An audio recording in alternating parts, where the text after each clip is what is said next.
Hello Bard haters, and welcome to another Five We Hate Bards Let's Play. I'm Ben. And I'm Matt. And this is Tyranny, a game I have heard great things about. So, the way this was pitched to me, as I tell Matt and I've told him before, but the way this was pitched to me was, it's an isometric hack and slash, made by the same people who made Pillars of Eternity, published by Obsidian, with the tagline, "What if evil won?" So I was intrigued. I figured I'd download it and give it a try, and I have messed around with it a little bit, enough to know that the character creation process takes a while, so we actually just kind of did that prior to starting the record. It took about... I kind of wish we hadn't. I will let you describe... go ahead and describe our character that we created. In case you haven't noticed, our character's name is Honest Abe. Because as we were making a character, Matt noticed that there was an Abraham Lincoln style beard, and then this just sort of happened. So we made a dual-wielding sorcerer. Let's see how many of you guys get that reference. But dual-wielding sorcerer Abraham Lincoln, who's going to free the slaves from the evil overlord, apparently.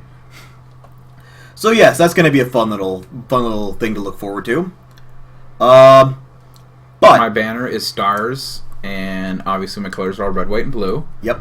Honest Abe does have tattoos because it was the only way I could get a third color scheme in, so it worked. We made it work. Red, white, and blue, and I mean, granted, the armor is going to change. We're going to, as we find, I assume we're going to find new armor that will look differently and equip it. So yes, that is what we're playing. He put points into a bunch of different skills, which actually, from what I've been able to tell from my brief time playing this, the skills do come into play. Very similar to how they did in Fallout, when you could use a skill check to succeed without having to fight things or do whatever, to give you a benefit. And in the about 20 minutes of intro that I played, that did come up a couple times. So I'm actually excited for this because, well, how about we just start doing the conquest and I'll explain kind of some of the things that I'm excited for, the reason why I picked this game as well. So, yep. The reason I picked this one is because, like I said, isometric hack and slash. Matt's big into the whole isometric hack and slash thing, and I wanted to kind of get his opinion on it as well as we kind of go through. The last corner of the world. Anyway, the basic story of this, because they said so, they talked about it a bit in the intro, was you work for the... You work for, I don't remember what the... Fatebinders. Well, the Fatebinders, yes, but I don't remember the name of the actual empire. You work for the evil empire ruled by Overlord Kairos, who is trying to conquer everything, and he sent two of his armies, the Disfavored and the Scarlet Chorus, to take over the last remnant of uncontrolled land on the continent. And you work for a group called the Fatebinders, and you're basically being sent to oversee it. So what we're doing now is we're basically building our character's backstory. This is just going to tell us more about what's actually going on, what they've been doing. And so the first thing we're going to be doing is taking on what they call the Gates of Judgment. I can't remember what the name of the city is. Believed unassailable. Unable to agree on a unified plan of defense, the various leaders of the tiers sit and wait for each other to deal with the conquerors. Until it is a sound strategy. It's someone else's problem, let them deal with it. Hopefully they won't get to us. Because that's not that's how they've conquered the entire continent or anything. Well, that's exactly how evil won. Yeah, basically. Someone else's problem, fuck it. Alright, so the way Conquest works is we will do it'll give us different scenarios, and we can basically decide with either the Scarlet Chorus or the Disfavored, and occasionally there's a third option, usually the Fatefinder. But, yes, your decisions do matter, and they will come into play as you do different things. I've only seen a little bit of that. I haven't actually had any big consequences, but like I said, I've only played the first 20 minutes of intro. So, the first city we need to conquer is this one, which is called, it'll tell us in a minute, just the Bastard City. Alright. So do we want to read this out so it isn't just silence while we're doing this? Sure. The Bastard City stood on the northern border between Kairos' empire and the Tiers, built upon a natural harbor at the crossroads between realms. City was a nexus of commerce. To the Tiers, it was the center of all wealth. To a northerner, it was little more than a backwater trading post. Its symbolic status as a gateway to the continent made it a natural first target in Kairos' military conquest. Circumstances were ideal for you to prove your worth as a soldier in Kairos' armies. Taking this city would send a message to the rest of the Tiers that Kairos' will is insurmountable. Alright. now we get to choose one of two entry paths. I believe it's either military or infiltration. So we can either choose to like engage in like the combat part, or be one of the armies sent in to infiltrate and kind of take it from within. I think I want to do military. What do you think? I'm cool with that. We'll do the military version. And yep. Armies of Kairos took the battle of the Gates of Judgment, trumpeting the opening call of the Conquest of the Tears. Two armies, disfavored and the Scarlet Chorus, brought their distinctive sense of order and chaos to the assault. You went to battle alongside the army whose approach best suited your strengths. So you can go with the disfavored, or you can go with the Scarlet Chorus. Ooh, that's tough. Who's going to be... If you click, it'll give you a brief description. It won't actually confirm until you click next. So you can either go with the Scarlet Chorus to flank, or you can just hit the front lines.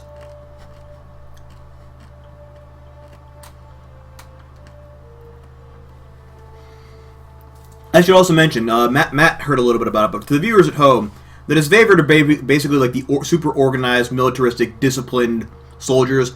There are quite a lot less of them now. Meanwhile, the Scarlet Chorus are basically scavengers who just recruit as they go, and people prove their worth in the Scarlet Chorus in advance. We're going to do the Scarlet Chorus. Okay.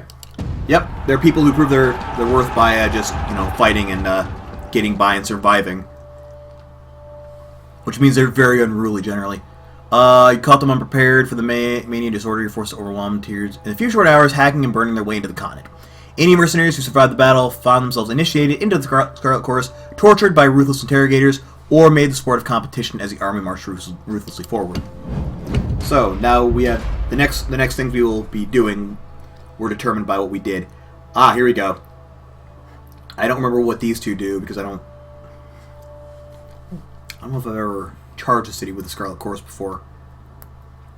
I mean, mind you, I've only done this twice. This intro bit. To judge the enemy, soldiers of Tears fell by the hundreds. Kairos' armies could not agree on how to handle what few survivors they dragged back to camp. Befitting your role, the commanders turned to you to decide the fate of those who occupied prison pens. They were only enough prisoners to support the plan of a single army. Against the most optimistic projections, both armies made short work of the local defenses. They did so well that the armies quite quickly outpaced their supply caravans. Troops were plentiful, but food was scarce. You only had time to execute one plan to secure provisions. So, disfavored want to confiscate stuff from enemies. Yep, because they have a whole bunch of stuff stockpiled. And the Scarlet Chorus can pillage from farms and villages, spreading the infamy of Kairos, prepare the armed tears for the reality of the impending conquest. So do we want to piss off the rich or do we want to piss off the poor? That's a good question. Wait a minute. We're Abraham Lincoln. What would Abraham Lincoln do? Piss off the rich? Absolutely.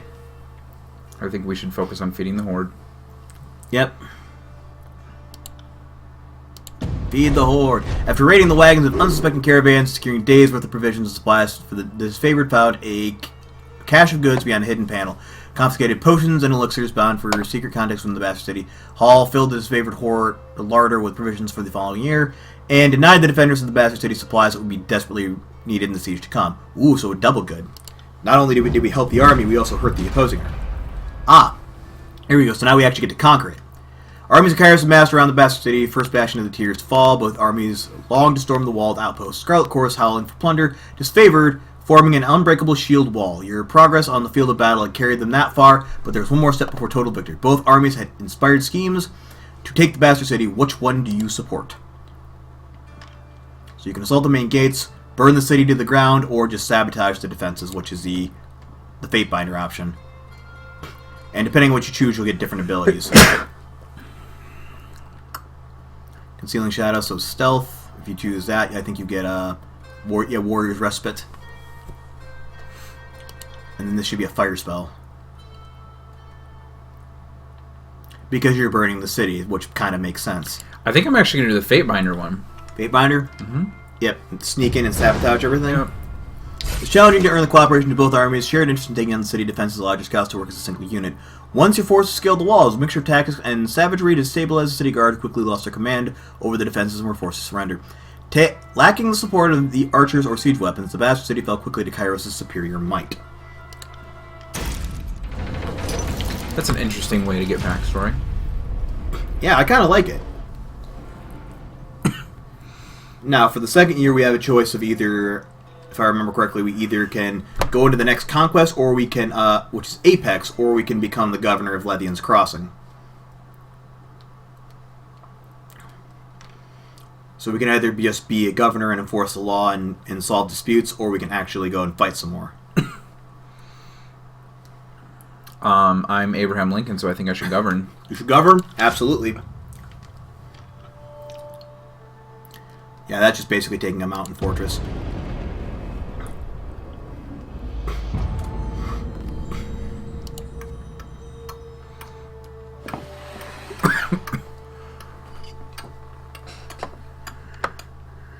Ugh.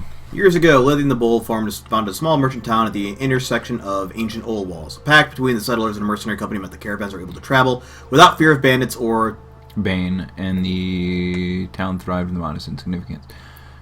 Kairos' attention for the iron deposits surrounding hills. With the region under Kairos' control, the northern smith mages could set up workshops to refine the ore and arm the disfavored with the finest weapons known in the world. The Archon of Secrets dismantled the mercenary support with the generous bribe, taking the crossings in a bloodless victory. That's pretty sweet. Tyranny dispatched you to travel alongside Kairos forces and bring order to the region. Yep, so once again we have two first things. The cult. Oh, Siren. I think I've seen this one before. The Archon of Song used her arcane charm to lure locals into joining Kraus' army. As a patroness of the Scarlet Chorus, her efforts were critical to the conscription of new recruits. When an enthralled disfavored soldier joined her cult, this company feared that the Archon was growing out of control and needed to be stopped. So what are these two options? Well, we can either kill all the people worshipping Siren, or I think we can just...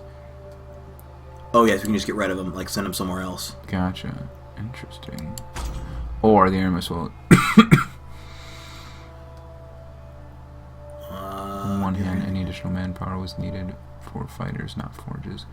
On the other hand, the celebrated weaponry of Kraus' armies needed to be fiercely guarded. So they need more people to kind of go and work. So you can either get Scarlet Chorus people to do it, like the recruits who will probably... And this kind of shows you which faction they like. Yeah. Well, that's the thing. Like, you're going to have to choose between the two factions at some point, I assume. Because it seems like they kind of hate each other. So this helps to develop a backstory of, like, you know... Because in the little bit I played, there was one point where some guy came in and said, "Oh, I remember you. You were a dick to the disfavored earlier on, so I don't like you for that."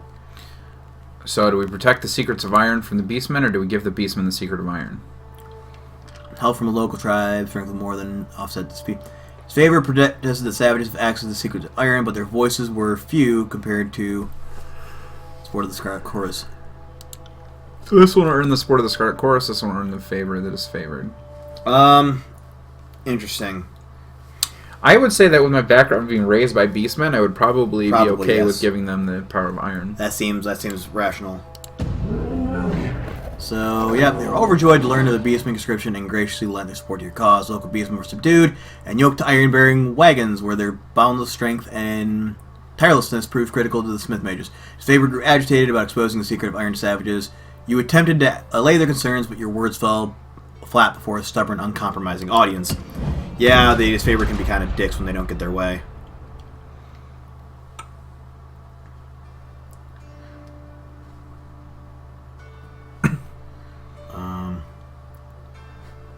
More iron and Guardians. I don't know what either of these ones are. Carries his armies used. Lethian crossings repeated from the war. The city grew more crowded as a mercenary army hired by the Archon of Secrets occupied the barracks, where they drained resources and escalated tensions. Disfavored wanted nothing to do with the sellswords, and the Scarlet Court sought to invite them into the field. So we can either keep them away from the army, like keep them as their own separate thing, or we can integrate them into the Scarlet Chorus, giving the Scarlet Chorus more people.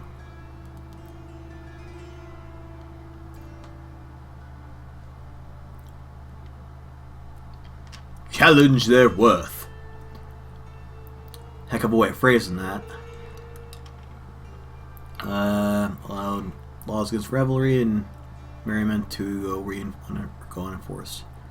Greater share of Well, I'm all about enforcing the law, so I'm definitely going to go with the disfavored. Yeah, I gotta agree with you on this one. The disfavored way is a bit better. The soldiers from the north had little patience for sellswords under the best circumstances and showed open contempt for mercenaries poor than tears, demanded all armies, including their own soldiers, follow strict military discipline, and be restricted to quarters when not on duty. After some discussion, you agreed that the separate accommodations were the best possible solution. Though they balked at the oppressive foreign custom, you convinced them it was the safest recourse. It really was. Now we have to give control of the crossing to one of the two factions. So, only a token garrison could be left behind while armies returned to the front. Both disfavored and Scarlet Corps showed increasing tension and hostility toward each other. Two non-accredited best that only one force control the crossing. Now, I know which one I would pick for this, but I'm going to listen to your ideas first.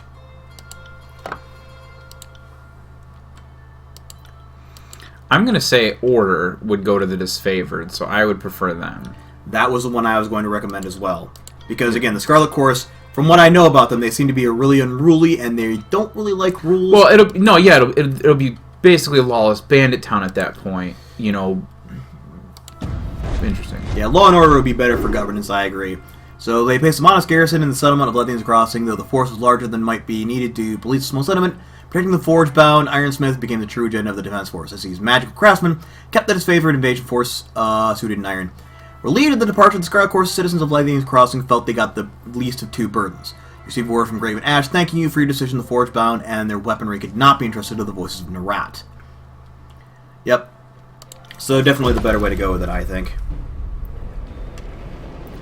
And yep, now we get the final year, which we have 3 different ones, and I don't remember what each of them are. Most formidable realm of the tears. Yeah, that's another one we have to charge. And the Vellum Citadel, I think, is one that has just a bunch of like knowledge and lore in it. Yep. Which one do I want to take? I want knowledge. I was gonna say I was gonna recommend this Vellum Citadel. Get more and more stuffs. Admittedly, I get the feeling this means we're going to be siding with the Scarlet Chorus more often than not for this part, but that's probably fine.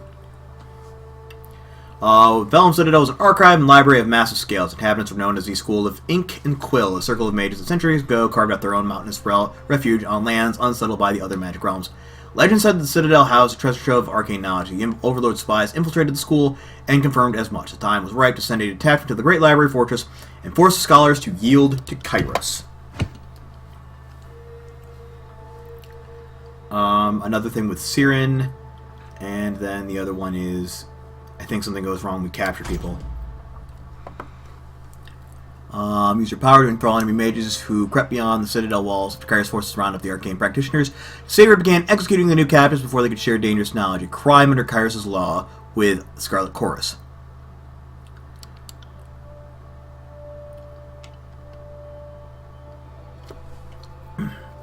So we can either give Disfavored soldiers to the Archon of Song to appease her and appease our chorus, or we can just compromise and bound their mouths with irons to prevent them from speaking any forbidden knowledge. Or I could do Chain of Command. Detachment of Kairos' army marched on the Vellum Citadel expecting an orderly surrender. As they neared the main gates, a blast of arcane energy struck the commanders dead. Suddenly, the highest-ranking officer alive, Kairos' forces, looked on to you for the next step. The call weighed on your mind as it had an immediate influence on soldier losses. So you have to order one of the two armies to go first. Expendable starter scores to attack commanding the disorderly mob forward to give the elite disfavored a chance to withdraw. Though costly maneuver in terms of live loss, this assured the survival of the most capable and effective soldiers. Or you can order the disfavored to advance, knowing that a handful of Kairos' elite soldiers could hold off the attack until the Scarlet Corps retreated. The disfavored would despise you for any losses at all, or the Scarlet Corps' expense, but that was a small price to pay for saving lives. So you can either just, meat grinder them or put up a barrier. Well, I am the North. Oh. And how did the North win the war? Just throw more troops at the problem. It's probably fine. 5 times as many troops. Yep. Ever itching for a fight, the howling mob still recognized your maneuver. The sacrificial move that it was. Those from Scarlet Corps who ran headlong into battle made promises of a reckoning upon their return. Thankfully for you, hardly any of them limped back in one piece. Those few who survived made fevered whisperings their grievances, naming you as a villain to the Scarlet Chorus. Nice.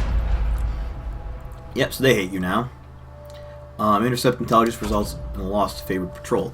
Favored learned of a hidden enemy enclave and sent enemy scouts or sent scouts to locate it. They never returned from their mission. The remaining disfavored soldiers demanded you send the Scarlet Chorus to retrieve their scouts, but the Scarlet Chorus flatly refused to fall into the same trap. They recommended the scouts be treated as wartime casualties. So you can send Scarlet Chorus to rescue them or abandon them.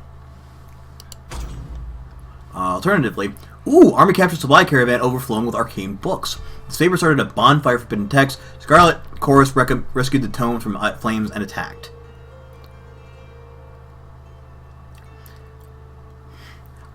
I'm honestly thinking, we give the Scarlet Chorus the scrolls. I think that should be our thing, just because I don't know, it just seems smart in terms of like the info we might get out of it. Yeah. Or we could do this one. Which? And I'm okay with sending the Scarlet Chorus. To their deaths? Yeah. I'm already pissing them off, so. That's fine. Scarlet Chorus, bitter at having their time wasted in search of lost soldiers. Grandstanding before their rivals, the disfavored was an opportunity to do delicious. That's exactly what I thought. Tracking the Legion, yielding them to the site of ambush where spellslinging mages had the last of the favored scouts pinned down. After launching a successful counterattack, Chorus escorted the shaken and humiliated disfavored scouts back to camp. So, at the very least, the Scarlet Chorus got to brag a little bit that we saved your asses. Crestfallen by the preferential treatment you showed the disfavored, Scarlet Chorus retreated deeper into the mountains, leaving your detachment with a skeleton crew. Tunon sent word that Kyrus' patience had run thin. The Overlord would cast an edict of fire on the enemy. Parchment arrived in a slender case of engraved iron, written on it the words of a spell powerful enough to destroy the Vellum Citadel. Which begs the question, if the Overlord can make spells that powerful, why the fuck does he need an army? You had the choice of when to read the edict. Reading it at sunrise would offer your enemies no warning of the devastation. You could also wait until sunset, giving them ample time to flee or make amends. So do we want to just give them no warning, destroy them all, or do we want to give them a day's warning, give them a chance to... Oh, man. Because if they evacuate, they could launch a counterattack at some point, but they might also give us, something for it. We don't know. Ooh, Swiss and decisive victory, or... Man, that's crazy. We're going to lose all this lore. No matter what we do. We had a chance to take those arcane texts in the other one, and you decided to go with the one where we helped out the disfavored troops. That's true. Well, I was hoping they would find a secret edict.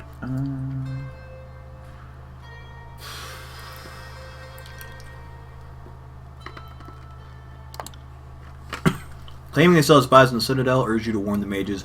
Granting their request, you met with the enemy under a blue flag of peace, warn them of their doom. Oh, the Chorus have spies in there, that's why. Yeah. Opting to give them no quarter, you proclaim the edict of fire at the first moments of dawn, granting the enemy no warning of the destruction to come. The Chorus insisted your actions doomed to their spies, that his favorite applauded your decision. I'm gonna do this one. Okay, give them time to escape. Confronted the mages with a warning, hope the message was received. However, before sunset, numerous figures were spotted fleeing the Citadel. As the sun dipped under the horizon, you read the words of the edict, the earth shook, and red-orange light glowed in the foundation of the sprawling Citadel. Bubbling up from out of the library, a torrent of lava heaved with explosive force, gushing from windows and between loose bricks, melting winding trenches in the surrounded land. Days later, the flames still raged on, the conflagration continually fed and renewed by the power of the edict. So that appears to be the end of the conquest bit. Left the devastation of the Vellum Citadel in silence. Not before the tears came to be known the once noble Citadel as the Burning Library. This was an undisputed loss of resources, knowledge, culture, and life, but the message had been said, the Overlord will not tolerate defiance. Didn't have long to rest before Tunon called you into service once more. You were one of the last to depart from the mountains, and you journeyed off. You spotted a few campfires in the mountains. They were mere specks, dwarfed by the Inferno, last gasps of survivors, or perhaps looters from the Kyrus' army, bored and daring enough to pick through the ashes. So that is the conquest all taken care of. We got our backstory done. And so now we can just keep going, or we're not going to reply to that. No, I'm not. That's interesting, though. Not for the recording. No. Yeah, I kind of like the way they have a lot of these things set up, and it brings me to why I picked this game in the first place. Because we've done a, isometric hack and slash on the channel before, you and I. Yeah. And I believe last time we played it, I mentioned that the one thing I don't like about it is it's a great opportunity for storytelling and, world building and everything else, but no one ever takes it. They always use it as, a free, just sell the game and get lots of money card. Whereas this seems All to be one of the defied first Kairos games. lay broken by I mean, other than battle, Pillars of Eternity, or I bound in assume. I've surrender. never actually played it, but I've heard it. The That does two have a armies really of good the story to it. Overlord, the disfavored Other than that, and this Scarlet appears to be the Chorus, first now hack or control our lands. Diablo type thing where they've actually taken time and effort put into the story and into building the world and having character development, which I'm really kind of excited for. But our will is not yet extinguished. Not entirely. In the Valley of Vendrian's Well, those of us unwilling to bow to Kairos have banded together in defiance. And apparently the narrator is a member of the Tears. Violating an oath of surrender She said, from "I'm here to 2 save years thousands." prior, we have staged a bloody uprising, murdering the disfavored and Scarlet. I'm curious if she'll actually be a character we With their meet, or if main it's just going to be the forces spread unnamed across narrator. The Tiers, the disfavored and Scarlet Chorus redeploy to Vendrian's Maybe she's like a Well hidden queen to or crush something the that no one knows resistance. about. But months pass with no definitive battle. As disagreement and discord paralyze the Archons, we bide our time and wait for our... Yep. The Overlord so, is not amused. And Kairos has one message for the Archons. Crush the... As you Oops. finally make your way through the winding If I mountain recall, all passes that into was the saying valley, was that you've been sent with an ground edict, trembles, basically saying and Kairos' that once you magic proclaim it, seals it'll the give them, way I behind think, you. a week to take the Tears. Otherwise, it'll destroy everyone in the valley, including the Overlord's men. You are trapped in Vendrian's Well, with Kairos' armies and the Oathbreakers. The only way to survive is to fulfill the terms of the Overlord's edict, in any way that you can. Any means necessary. Is that And- blood flowing from eyes? That's pretty sweet. Apparently, that just seems to happen in these parts of the territory. Hey, Fighter, Honest A, we've been expecting you.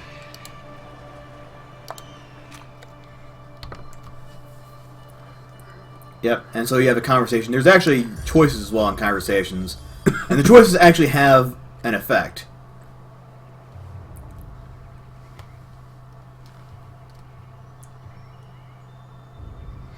What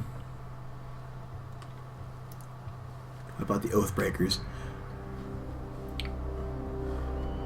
I love how one of the options just glares silently. I'm too cool to talk to you. Yep. Also, as you use skills in this game, that's how you level them up, is just you use them a lot.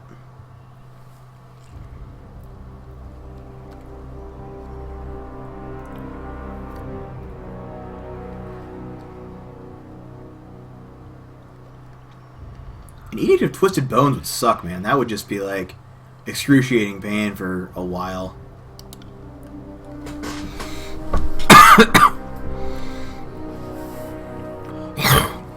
So yes, obviously they're not happy that that the edict is leveled at their own troops, and the first thing they do is blame each other.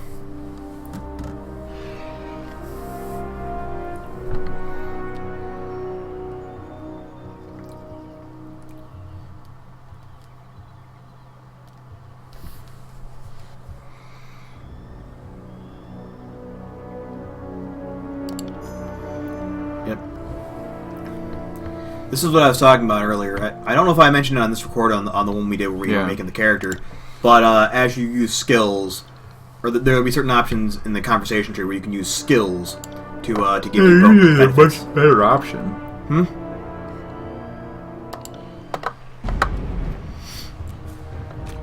And now combat is introduced. So combat is very similar to Diablo style things. You know, point and click. You use abilities every once in a while. I've played But Pillars also, of Eternity. yeah, I haven't. Okay. It's also got like a pause function, like what they have in FTL, which I think is kind of cool.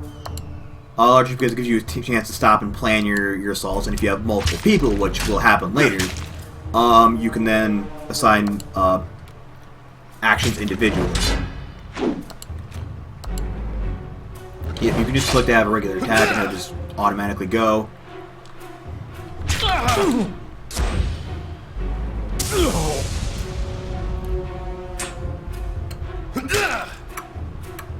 One thing I've noticed is that your weapons, like, the damage you do doesn't tend to be a lot. I don't know why that is.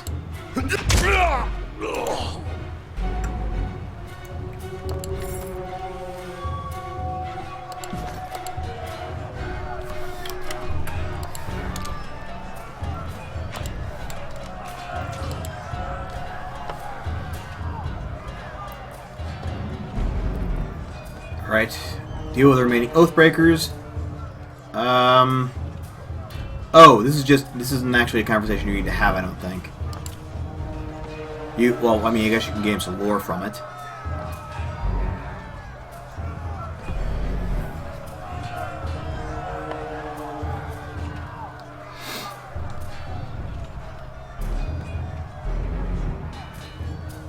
So we can either blame her for this, or we can say that, you know, that they're not going to succeed. Yep, so you actually have to, I think, click on that, because you have to get through the rocks. Yep, and that's where having high skills can come in handy, because with 30 athletics you manage to kill one of them, and completely open up the path.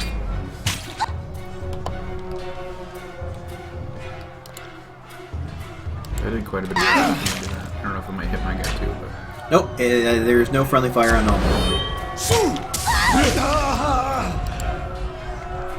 I got it.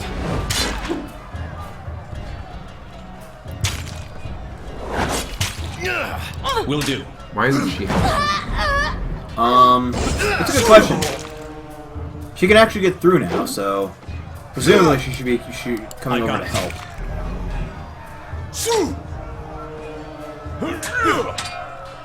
Will do. Do you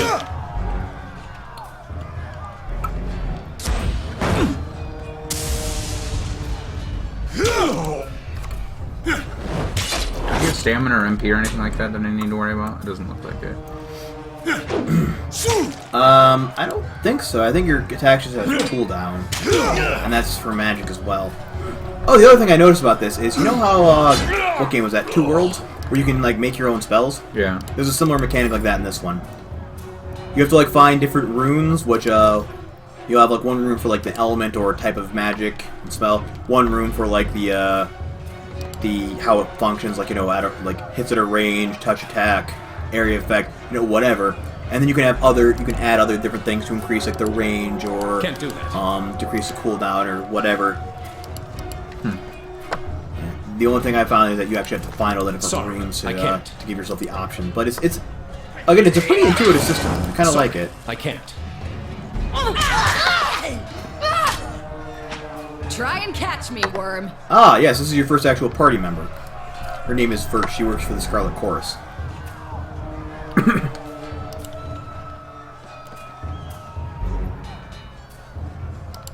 Fate Binder. Here at last. And you can tell she's going to be a Here to longer join party me in member because putting she actually these has a voice actor. Yeah.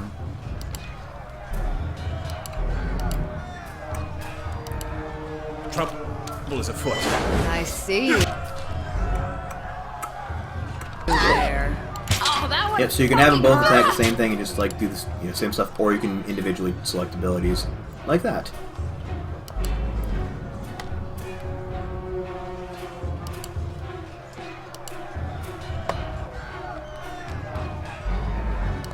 You got it.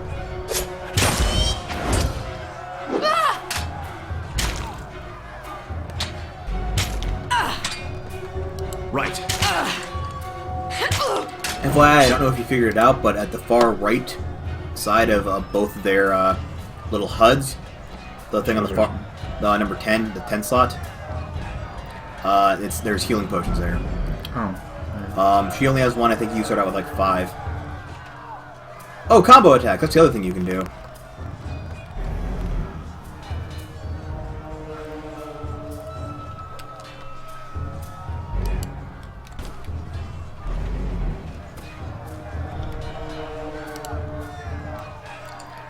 He's not going to be able to do anything because he's working on the combo attack level.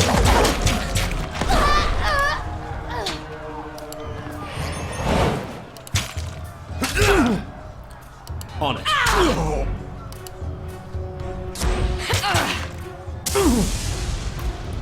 Right. And down he goes. I can tell you didn't spend the conquest in a diplomat's tent. I'm versed. I get the feeling she's not going to like you because But you've there done a are lot more of things important things to take against the care of Scarlet than Chorus. introductions. Those Vendrian guard we killed didn't come alone.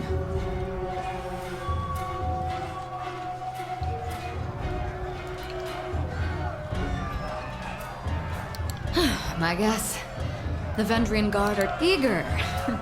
I like that. Before we go, you might search among the remains of our fallen comrades. Wherever they're bound, I doubt they'll miss their boots, much less any rings or any useful iron they might be clutching. No reason to pity the fallen. For the voices of Narat! Yep. That's the other thing about this game. Similar to like Fallout New Vegas specifically, they have like a faction system. Yeah. As you noticed, and that also holds true with companions as well, which is kind of cool, I think. How do I open my inventory? Like that. And it would be down in party stash. That's. Hold on. If you click the one on the top left, or that, Shows you everything. that'll show you everything, where you can select specific subcategories. Yep, and different ones give you different benefits. So we both wear light armor.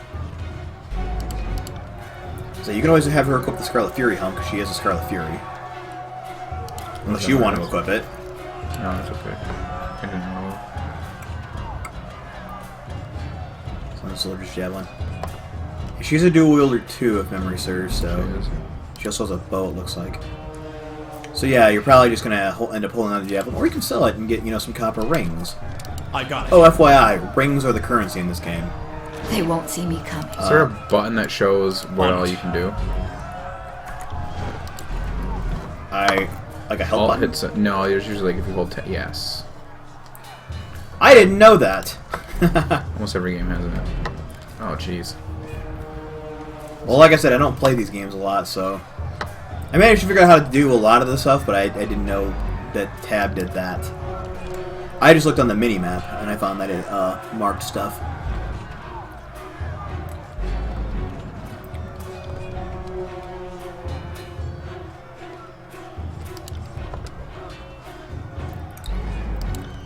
And then the Scarlet Core shows up to help you.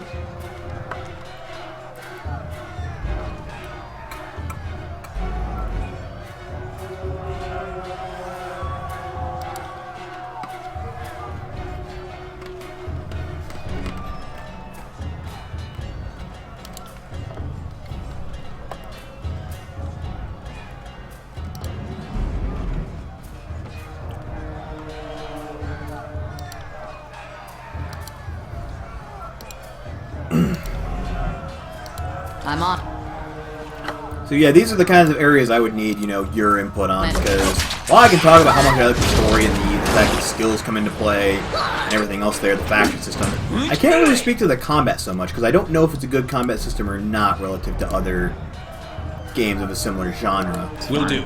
It's nothing special. I mean, plays very much like any other isometric. It plays a lot more like less D&D, which Pillars of Eternity was very D&D focused. Damn thing couldn't pierce cloth. Well, the one thing it brought to mind for me, and maybe this is just my thing, is it felt a bit Dragon Age at times. Yeah, kind of. I mean, you have more options for your quick select bar, obviously, but...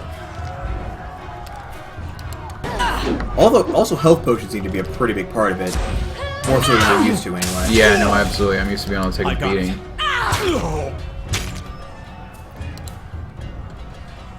Especially, like, these are some of the first encounters, and you're getting beat pretty up. We're not playing on a high difficulty, by the way. We're just playing on normal. No, so if you're going to play on a higher difficulty, so the big thing about these is they use a lot of skills that are like, okay, this one knocks an enemy down, so then this person will do double damage if they use type of this move, and you have to really, like, kind of, like, use those. There's also a lot of other different types of potions other than just healing potions. Like, there's potions that give you buffs, debuffs the enemy. And I'm really bad about using potions. I never have been big on that in games. Me neither, actually.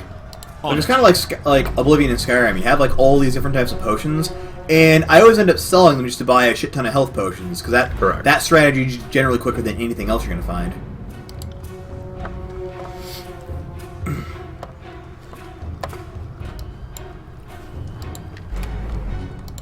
On it.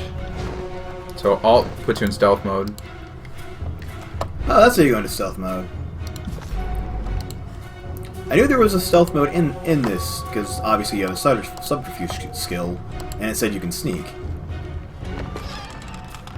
But I didn't know how to do it. Then again, it might have just told me and I completely ignored it. I generally do that in video games. Oh, I found it by hitting it on accident. Sorry, I can't. I know I'm supposed to be hurrying because the commander's in trouble, but... Ah, you got all the time in the world, it's fine. Those are potions. Or, I'm guessing you do potion crafting. Probably. And actually, by the description, I'm guessing that it's less of potions and more of a...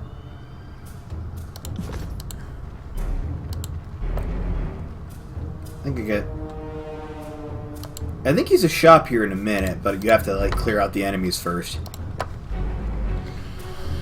I should have checked my inventory. That's right. Stow your weapons, or we find out how long a man screams before hitting the ravine below. And so he wants us to kill him. His soldiers don't want us to. The Scarlet Chorus says, you know, just let him go. He doesn't care if he dies, we'll just let him die.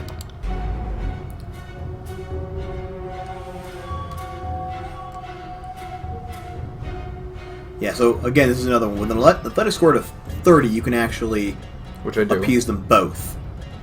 So you can do that, or you'd have to pick... Either way, you'd have to pick an option, which I don't really understand the other two options. The bottom two options, they're both the Well, same you might want to thing. play the two factions against each other, too. That's true. So I'm obviously taking a path of neutrality. I think we should all work together, but Yeah. there's probably a huge advantage to playing one side over the other. Well, no, it wasn't necessarily the playing one side over the other I didn't understand. It was both of those options. It was... Because, you know, one option was, you heard him, let's go kill him, fuck it. The other one was, no, we have to save him. But both of them were just, attack the guy. Yeah. They were the same basic thing, just with slightly different words.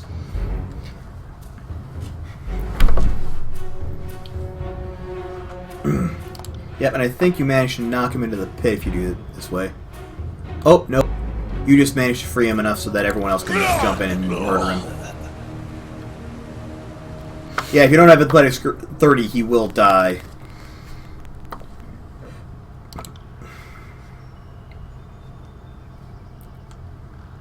Handful of crippled parchments.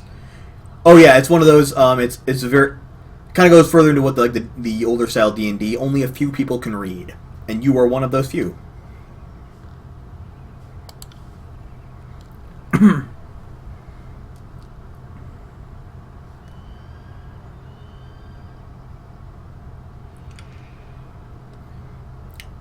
Yep, you can go ahead and lie to him. It's fine. I don't. Or you can tell him the truth.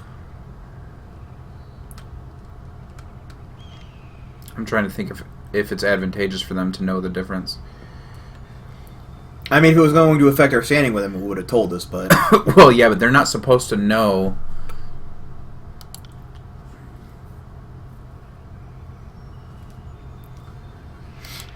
Okay. So now we can actually go and meet with the Archons.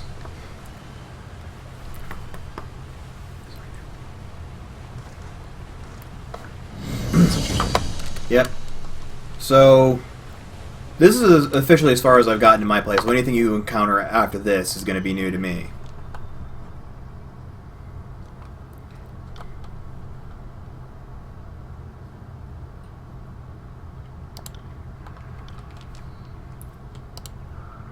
Mostly I'm speed reading this. That is fine. I'm okay with speed reading. I mean, it's generally,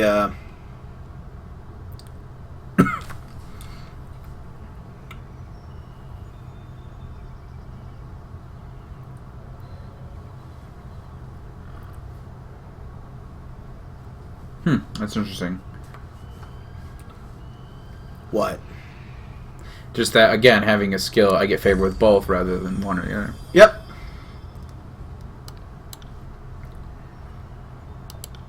There are actually advantages to having skills in this game, unlike, again, most isometric hack and slashes I've played.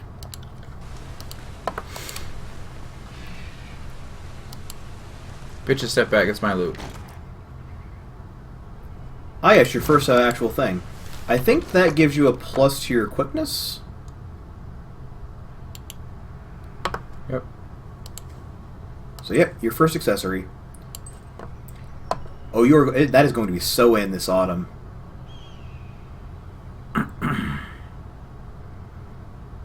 What? Deflection 8%. So it's a slightly better. Recovery is... Recovery better. is presumably how long it takes between attacks. And so also, the if you Horde boots are slightly better. This is what I was talking about when you were making the character, because, again, I mentioned when we were actually putting this on in the armor, whatever, he was choosing the armor color, I'm like, it doesn't really matter. Eventually, you're going to get a bunch of different armor to replace it. It's going to look entirely different. Yeah. Can't do that. Can't do that. Can't do that. Oh, that's why it's locked.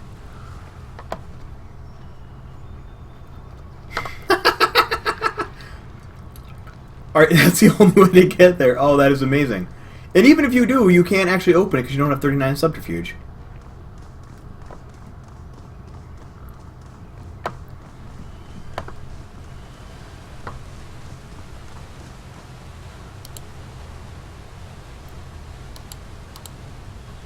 You have to actually You learn something every day. So now you're on top of the wall with a chest that you can't open because you don't have enough high enough subterfuge.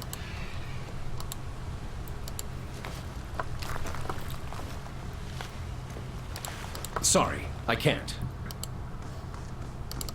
Does that mean I can level up? Yep, that means you can level up. How do you do that? C?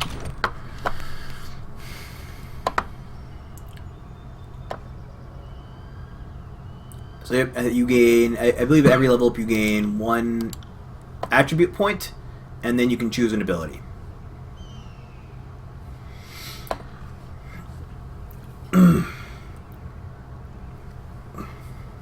I mean, you might want to consider putting a point in might just to do more damage, but I don't know. It's up to you. That's what I'm thinking too. Yep. And then you have to, if you go to, I don't think Versus level up yet. It doesn't say she has, but if you go to the, yeah, it's a little bit longer. Oh, she starts at a level 2. That's why. But yeah, if you go up to the top, I think that one, you get talents. You can also pick a talent, and there's a bunch of different trees you can pick from. Yep, leadership, defense, power, and I think then there's strength. Oh no, that's power to strength. Then there's a magic tree, a finesse tree, and one more that I can't remember. Agility, range, and magic. That's what those other 3 are. So yep, it is where you kind of have to figure out what kind of character you want to be, because you already said you want to dual wield. But you also cast magic, so...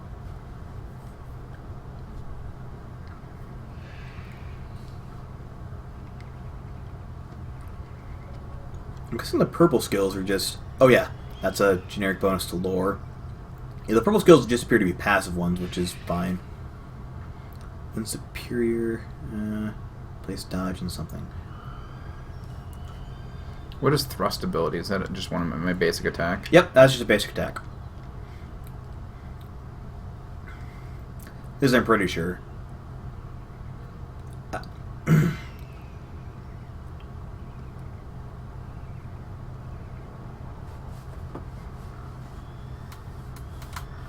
I kind of like this move faster in combat.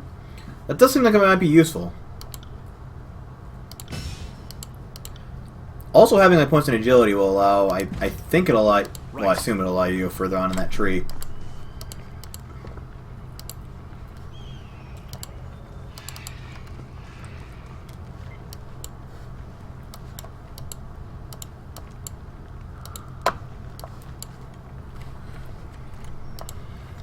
So it very much plays like Pillars of Eternity. That's very interesting.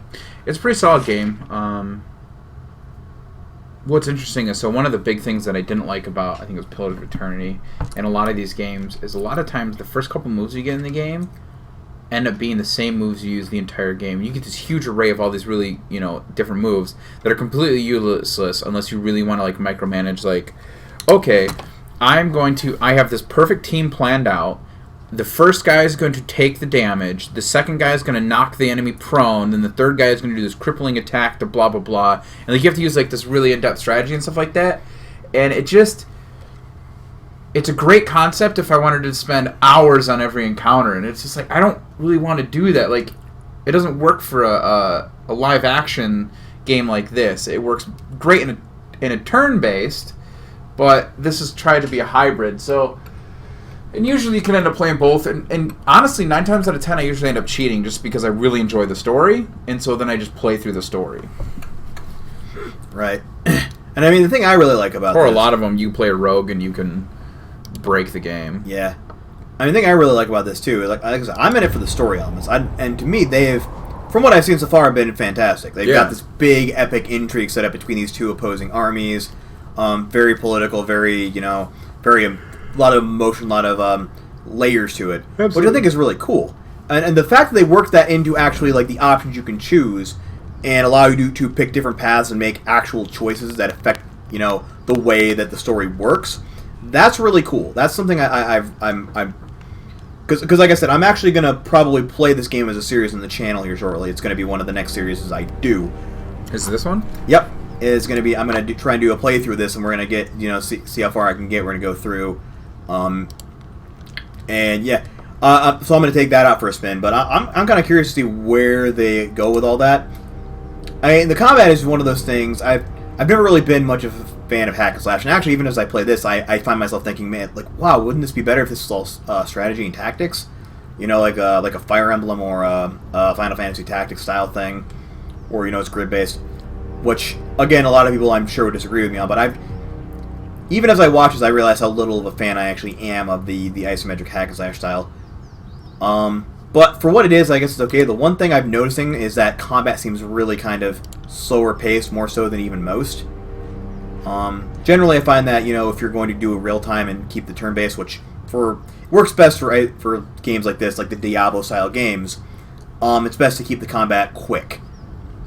So rather than having to stay there and trade blow for blow with people for 10 minutes until you kill one, which has been going on so far, it would have been better if 2 hits per person, and then occasionally you have a boss who takes a bit longer and actually requires some planning.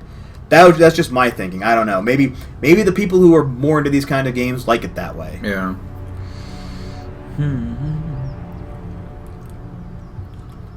I'm debating which I want to reply to be. Do I want to lose very minor favor, or lose very minor favor, or gain major or average favor? Yeah, basically the general practice of this, not only for the disfavored side, but from what Verse says in the Scarlet Chorus is, yeah, you should probably just keep to your own business. Let the disfavored handle this. Well, no, so this is pretty interesting. So what's going on is this trader, he's a trader, and he's traveling, and he didn't get the right permit, so they're harassing him. So they basically told me he should get his butt over to Bastard City and plead your case for 20. Really, they want the supplies, is what's going on. Yep. So therefore, if I'm thinking I'm going to do this one because I am a fate binder.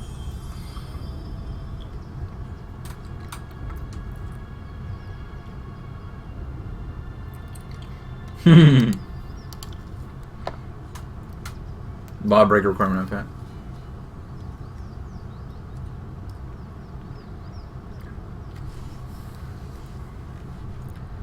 So, there's a hunter option as well.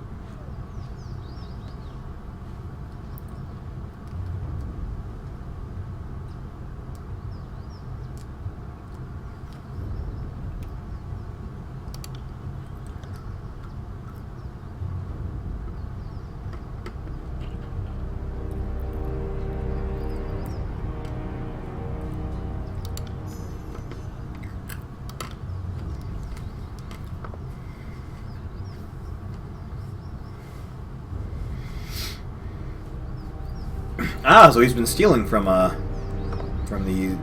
Wounded Scarlet Chorus. Or the Disfavored, even.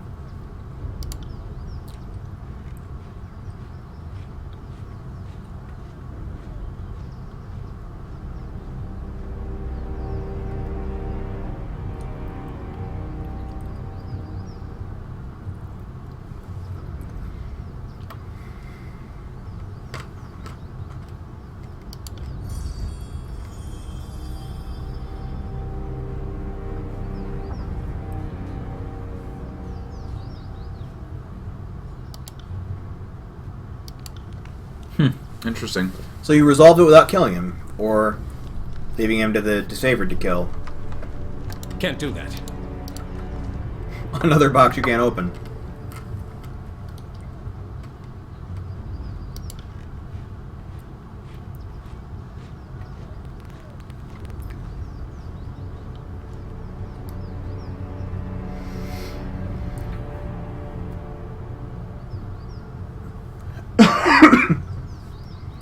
get more skill checks.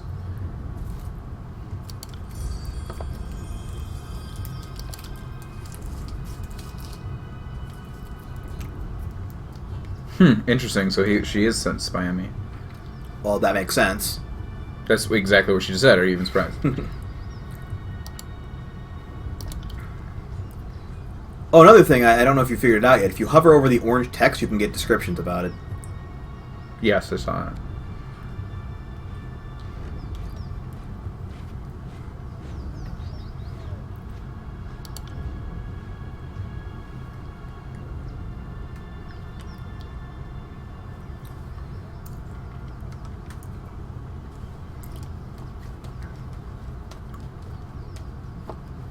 Do I want them to fear me or be loyal to me? That's a good. Presumably, both of them have their advantages and disadvantages. I mean, I have no idea. I always just go with the one where I get people to like me because that's just the kind of person I am. Yeah. I want so desperately to be liked.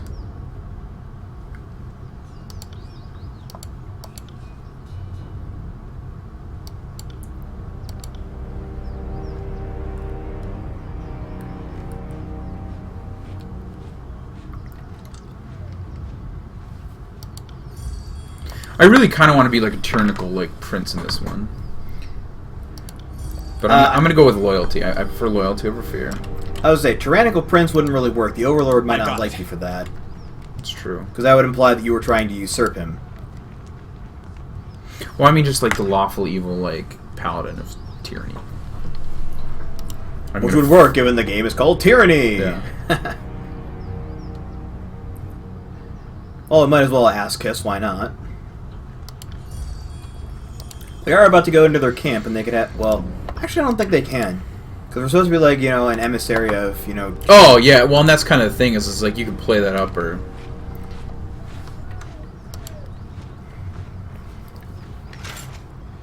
Armor. This stone shield. Wow, that's actually quite good.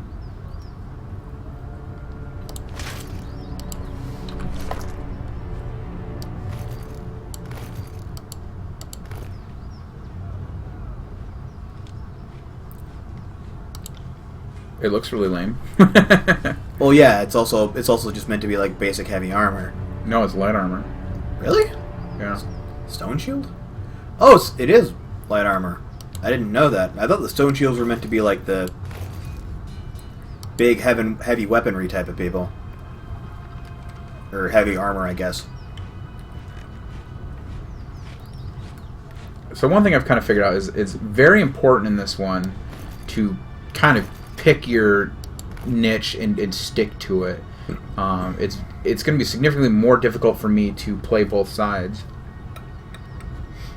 than otherwise. It does seem like that, yes. I mean, I kind of picked up on that from like the earliest bits. That the second I realized like, oh, we're gonna have to choose. I can open that. Should I? Let's do it. Why not? I don't think they're gonna get. Well, actually, I don't know if they're gonna get mad at you. Normally, like in Bethesda-style games or Obsidian games, when you're going to get in trouble for something, it's listed in red. Hey, let's go meet the Archons! 2 minutes. Yeah.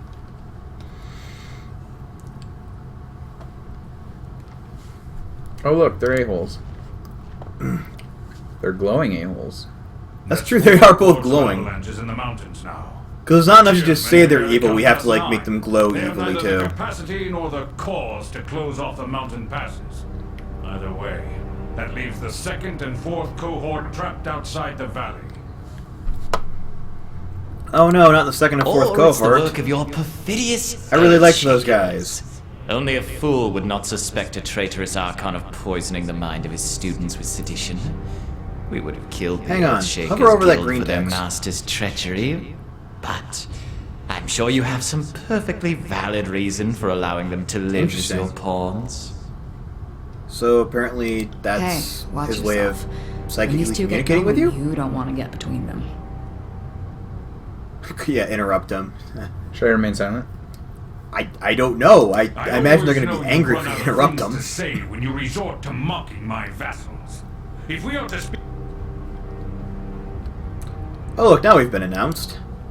By Iron Marshal Arrhenius. Speaking of strategic failures, Who was it that insisted the valley would need only a token garrison? For some strange reason, we can't seem to recall which balding halfwit grossly underestimated the enemy. Thoughts?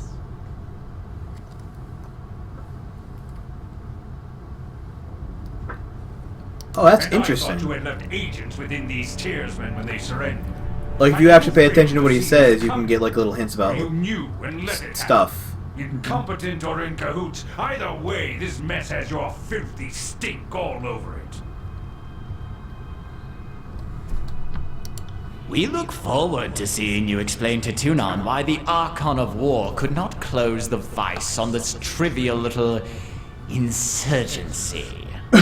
When we are crowned the ruler of the Tiers, we shall have this place renamed to Ash's Folly in your honor. But on the bright side, you get a city named after you, so that's kind of cool.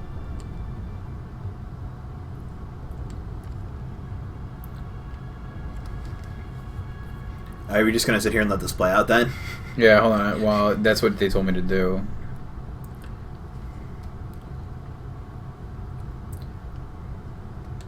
Well, the voices in Narada is telling you to do. If I could trust the information I get from you and your conscripted mouth breathers, perhaps I'd Ooh, order... conscripted mouth breathers. That's a burn. Oh, Ash, old boy. If you're going to have a little sob every time one of your So now he's nieces or getting after us nephews for not getting dies to the involved? Tiersmen, perhaps we should have Siren sing you some calming lullabies to One of help the you voices in cope Rot. with your grief.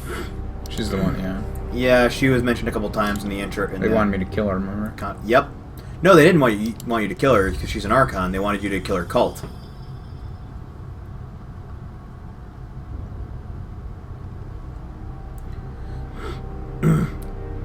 Looks like if you had a diplomat background, you could resolve this peacefully, but otherwise you might just have to glare or...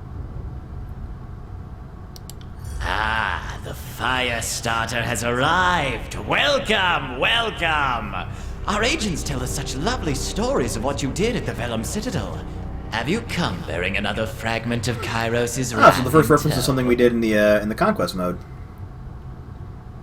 Because you remember what we did to the Vellum Citadel. My soldiers tell me you helped Commander Drotus on your way through Edring.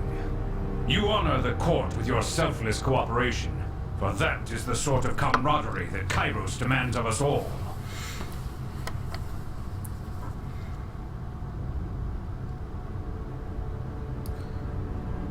So we could kiss ass, we could mouth off, we could do the dutiful response, or we could just be blunt about it. Which the top one will give us... Oh no, that'll gain minor wrath with voice. This will gain neither. For the second time, Brother Tunon selects you for the glory of proclamation. You should be honored.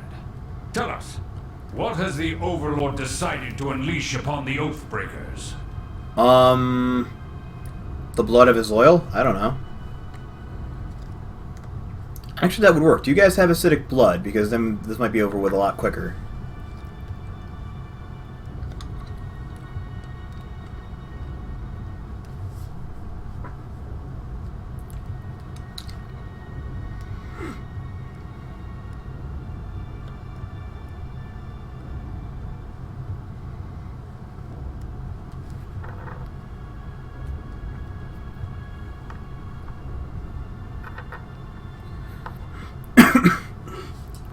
Again, I'm getting the feeling you might have to pick a side at some point. Because yes, you do have a neutral option technically, but you also have options that are going to piss one of the two of them off. Yeah. I'd almost go with the one that gains only minor wrath, which would be the middle one.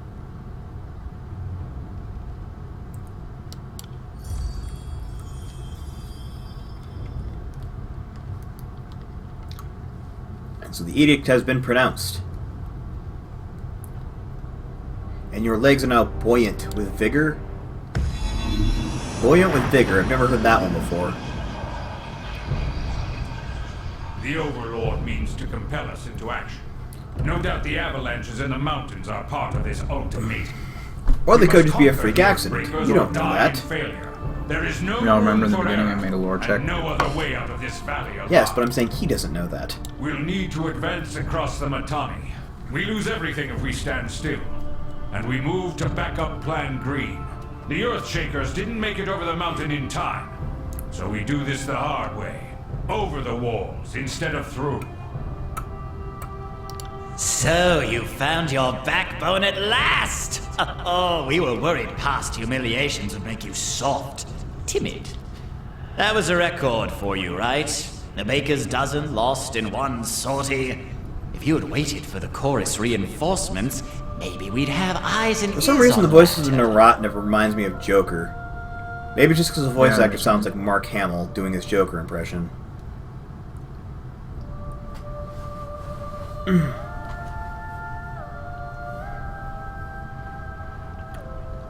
Another subterfuge check, which will gain average wrath with the voice of Narat. Oh, we can insult him.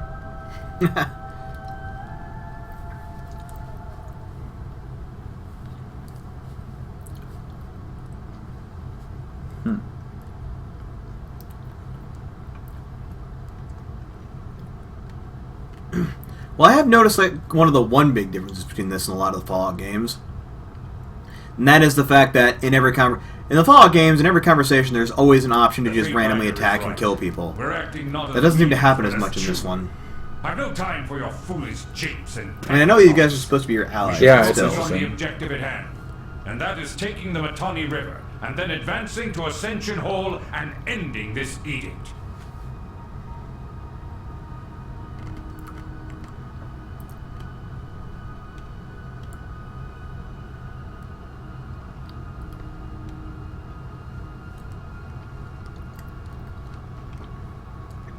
Well, the good news is there's an option to piss both of them off equally.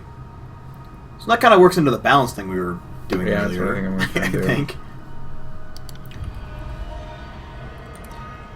His band have drilled in the Echo Call assault plan. Crescent Runners should be briefing him, etc.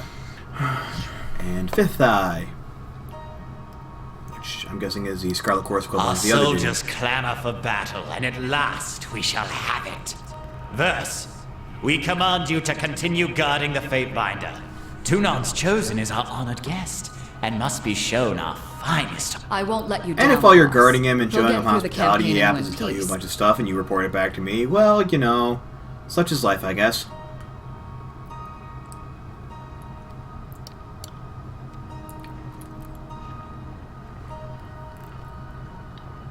Finally, the fool and his puppet are gone. Perhaps now I can hear myself think. Rarely do I question, though the edict threatens the Scarlet Chorus just as it threatens us. I cannot now, if you leave me be. I have a battle to plan. Because once the I war's over, imagine what are they duty going to do? requires you speak with the chorus further. That's a good If you question. wish to be Probably counted amongst start the Civil chorus, War. speak with the Civil Iron War! Heart. She will direct the order.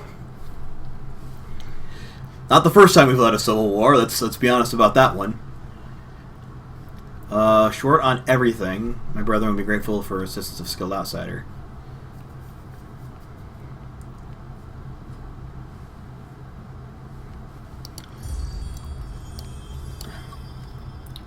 And the chorus can likely use your assistance. Okay.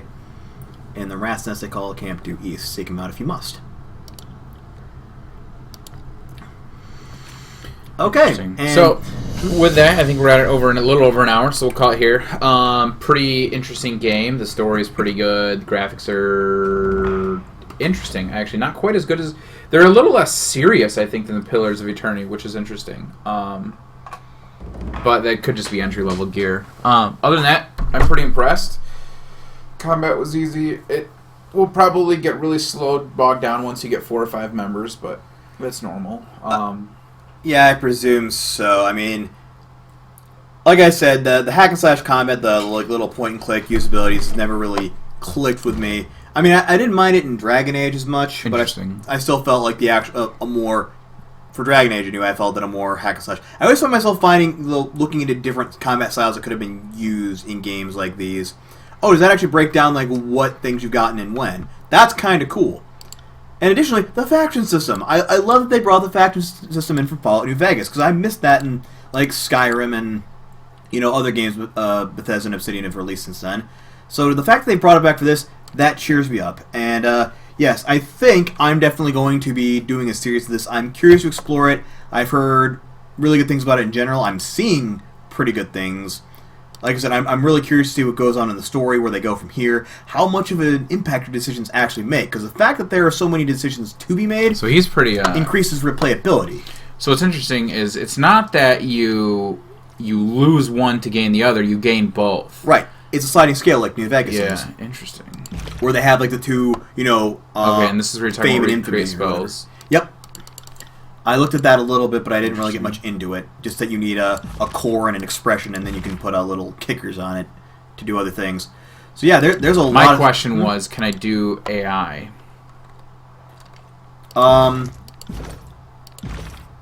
Presumably, I don't think you can. I don't know. Spire. Oh, what's Spire? I don't know what Spire is. Apparently, that's something that they'll bring into play later. And that could be exactly what it is. Yeah. Who knows? Maybe Spires is having something to do. Actually, hold on. Go down here and try see what if any of those options do anything. Camp? Camping, formations, select all party members, or stealth toggle. And what's the top one? To toggle party AI. Oh! Right-click to change party AI settings. Okay. Default Blade Dancer.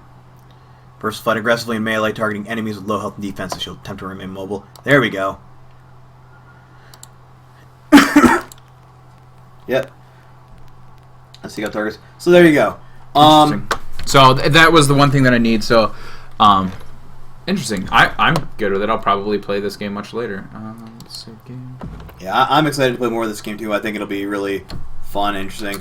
But I guess we'll find out more about that if I decide to do another part, or when I decide to do another part. And if I do decide to do it on my own, I will definitely be. I won't be using your same build. I'll probably pick my own and look into that. That's perfectly fair. I think what we should end up doing is we should do rival playthroughs. You'd pick one side, I'll pick the other. That seems interesting, yeah. So, anyways, alright. Alright, well, so thanks as always for tuning in, guys. I was Ben. And I'm Matt. And this was Tyranny. See you next time, everyone.